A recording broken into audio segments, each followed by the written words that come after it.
Really excited about the outcome today. You know, we clearly value the lines of scrimmage. We know that's where games are won and lost. And to get two players with Matt and Zach, we got bigger. We added size, strength, power up front, and both those guys are wired the right way. They're made up of the things that we value. And so really excited to bring both those players in. See, Mike, they value the line of scrimmage.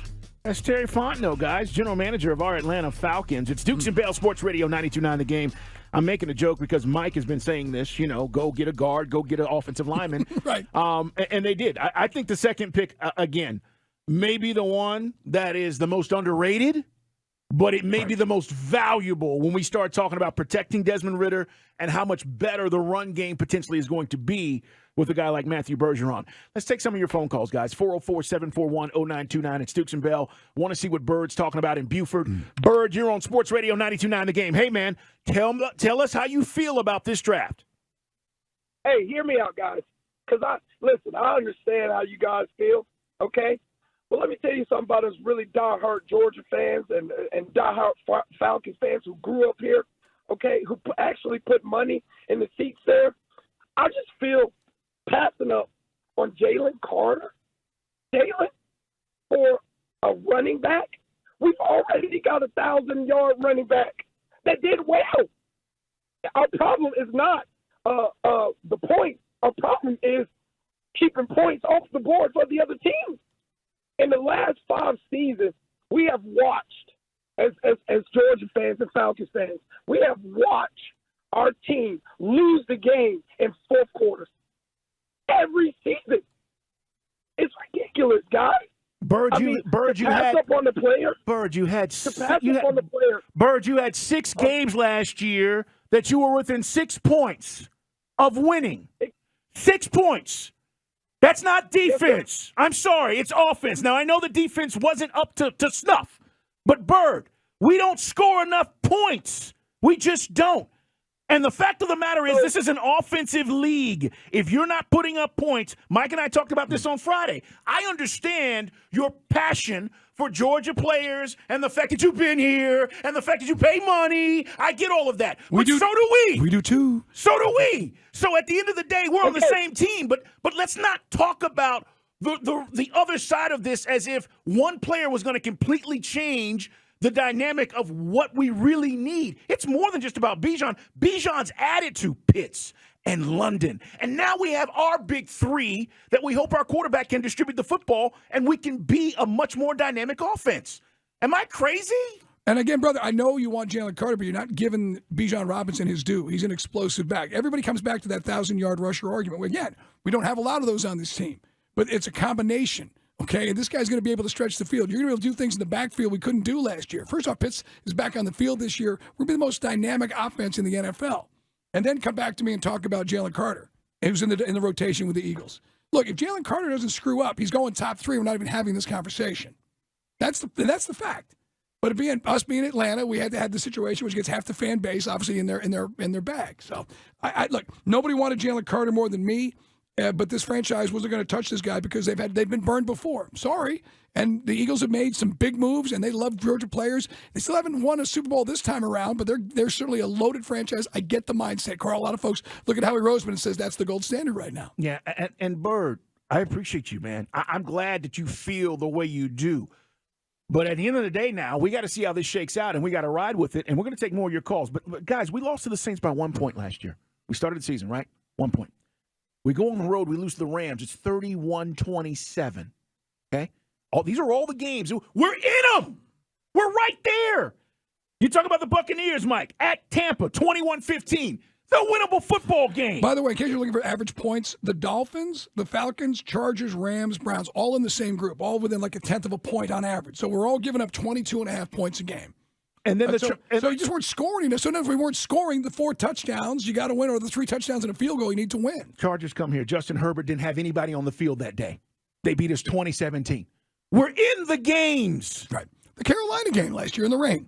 We're in the game. Last possession, we're in this game. Guys, I know that, see, the guys, a lot of things. Guys still don't trust Ritter. They still don't believe in this offense.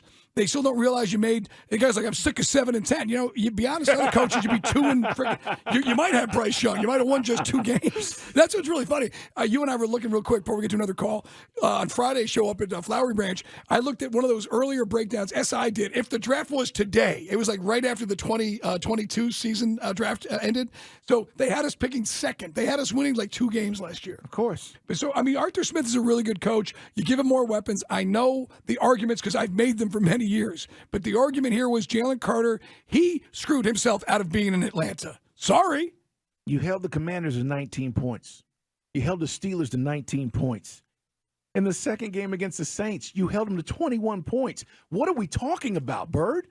Like, seriously, let's look at the information. The information doesn't lie. Let's talk to Finale. Finale and Fairburn, you're up next on Sports Radio 92.9 The Game. Finale, tell us how you feel about the draft. Hey, man. What's going on, Deuce Bell, man? I love the draft. I honestly do love the draft. Look, we all UGA fans, all Falcon fans.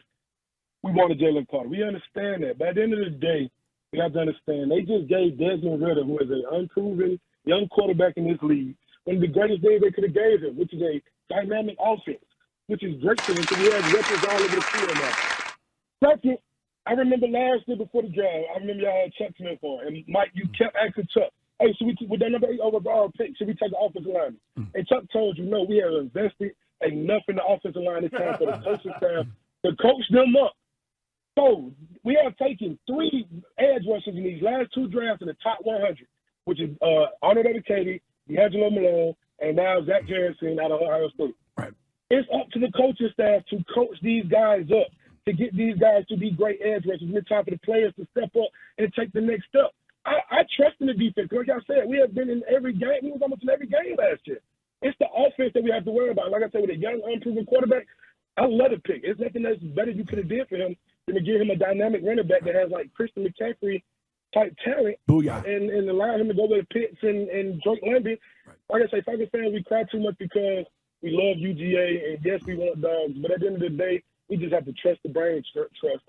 And they know what they're doing, and I feel great about this draft. Great I really stuff. do. I feel like the Falcons are going to take a next level step. I do too. Finale, appreciate you in Fairburn, man.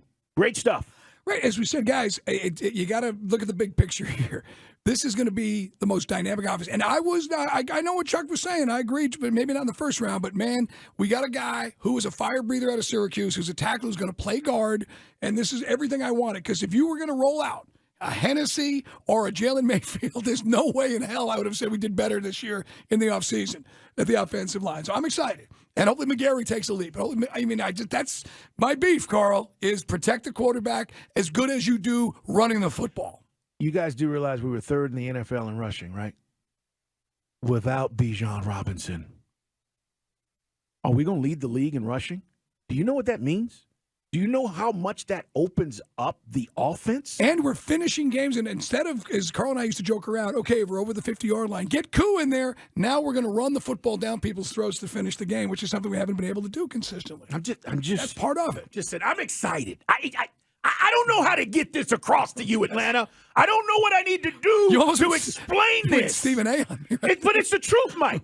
You know, it's where I am right now. Like, I've been saying this for months, and people have been going, you're crazy, you're dumb, you're silly, you're stupid. There's no way you should draft a running back in the first round. This opens up everything else. Let's talk to Jermaine in Decatur, where it's greater. Jermaine, you're up next on Sports Radio 92.9 The Game. Hey, man, how do you feel about the draft? Hey, what's up? Hey, man. You know, after I ain't gonna lie, when the pick first came through, I was like, man, why y'all didn't go defense? But listening to everything, it do make sense. They do need some more weapons on offense. Need to scope, but it better work. That's all I'm saying. It gotta work. Well, listen, their jobs are on the line. Okay, I mean, listen, Jermaine, I'm with you. You don't think Terry Fontenot thought hard about this? You don't think Arthur Smith thought hard about this? Because if it doesn't, everybody will come back and say, y'all took this kid in the first round. You took him 8th overall when you could have went this way. Right. So, yeah, there's pressure, but there's no more pressure than I think they had to deal with going in if we got Jalen Carter and he was a knucklehead. Right, and we said it. Jalen Carter's going to a great system and a great setup. And, again, if Jalen Carter rededicates himself, which, man, again, When you find out the information that came out the week before the draft, that, I didn't give 100% at Georgia, that's not a resume builder. I'm glad he saved himself, but I'm sorry, we're going to cut corners on that? That's something to me. And hopefully he goes and he balls out. Or maybe he'll be the next Jadeveon Clowney and he'll be all hype and he'll show bursts, but he'll never live up to it. But anybody right now who has the clairvoyance to say one is better than the other, you have no idea. Neither one's played it down in the NFL. So we can evaluate need, we can evaluate strategy, and that's what we're trying to do here. And I think it's going to be unbelievable for us on offense.